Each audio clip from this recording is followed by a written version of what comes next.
Hi guys, so welcome to Charlie Johnson's top 5 exercise series. Today we are talking about quads. So quads are probably one of my strongest body parts personally. I am very genetically gifted, although a lot of that's come from the fact that I like squatting, lifting heavy. So if you want to get big legs, you need to lift heavy, and that takes on to the first exercise to get big quads is the barbell squat.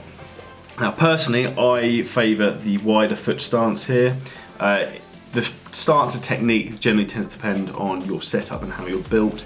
If you're built similar to me, I'm 5'11", 6 foot with shoes, then you'll probably want to be looking maybe sort of wider foot stance. If you're very tall, you probably have to go even wider. Some people can go narrow stance. All depends on ankle mobility. I have very flat feet, so my ankle mobility is terrible, hence I go for a wide stance. So here, one of the biggest things to make sure you do is keep your chest up, look up or straight forward. Again, similar to deadlift, to make sure your spine doesn't come out of position. You want to keep a neutral spine, keep your shoulders back. Again, I'd always suggest coming down to parallel. Don't go any further than that if you can't handle it. Personally, if I go much below parallel, I get what's called the butt wink, where my hips actually twist a bit and it puts a lot of stress on my lower back.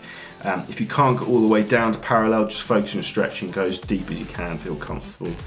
When you come down in the squat, make sure you try and drive up through your heels, not your toes, and keep it nice and planted. In terms of holding the bar, I like to take the bar, hold the bar quite wide. The bar will be marked with sort of ring marks, and that's where I tend to hold it with each hand. And then in terms of placement of the bar on my back, I like to have it just below my traps, so it sits nice and firm there. Just try and find where it feels comfortable for you, and that you feel in a comfortable position that you can control the weight and hold it securely and drive it up from the bottom of the squat and control it at the top.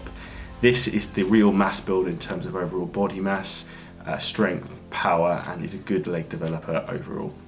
Next up, we have got, for exercise number 2, leg press. Here I'm showing a narrow stance. This is my preference if you're looking to try and get more of a quad sweep.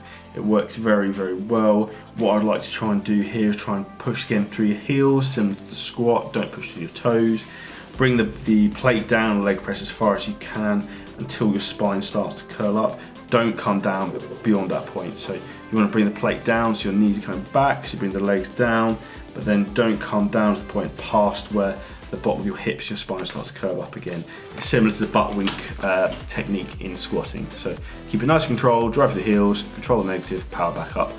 Leg press squats, you want to put on a lot of weight on these, focus on getting stronger, and you will improve your legs, and that's guaranteed. Exercise number 3, we have the hack squat. I've actually moved away a little bit from the leg press and squatting because I find the hack squat is working much better in terms of focusing much more on my quads rather than my glutes and hamstrings, which I'm quite dominant with. So in terms of the hack squat, again, you want to drive through your heels. I like to have my feet a little bit wider, have them quite high up on the foot plate, mainly because my ankle mobility is quite poor. If you can, have your feet lower and more to the middle of the plate on the hack squat, and this will work a lot more of your quads and take out more of the hamstring glutes. Unfortunately, I don't have the ankle mobility for that, so I tend to go wider with my feet higher up on the hack squat plate. So again, I like to hold the pads around the shoulders, drive up, power up from the bottom.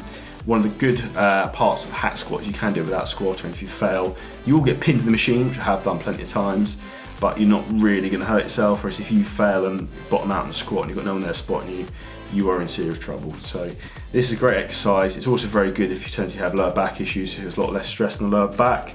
So that's why I am a big fan of the hack squat. Up next, we have safety bar squat. It looks more complicated than it is, to be fair. It's quite a natural movement. I'm a big advocate of this. I like to rotate 3 different squatting movements, so you wouldn't just do barbell squats all the time. Safety bar squats do work very, very well. So here again, you want to squat down in terms of a normal range of motion, so just around parallel. I tend to go a bit of a narrower stance here, tends to feel more comfortable. One of the beauties of the safety bar squat is it has the weight a lot further forward in your position on your body in terms of when you're coming down with the weight. So when you're at the bottom position, the bar is actually sitting a lot further forward in terms of where the weight loaded, which then puts more stress and pressure on the quads rather than the glutes and hamstrings. So this works really nicely. Again, you want to try and drive through the heels, don't drive through the toes. Keep chest nice and lifted, don't look down, because that will keep the spine in a nice position. So keep looking straight forward or look up slightly. And with your hands on the safety bar squat with the handles, always try and keep your hands up, keep the bar pressed up.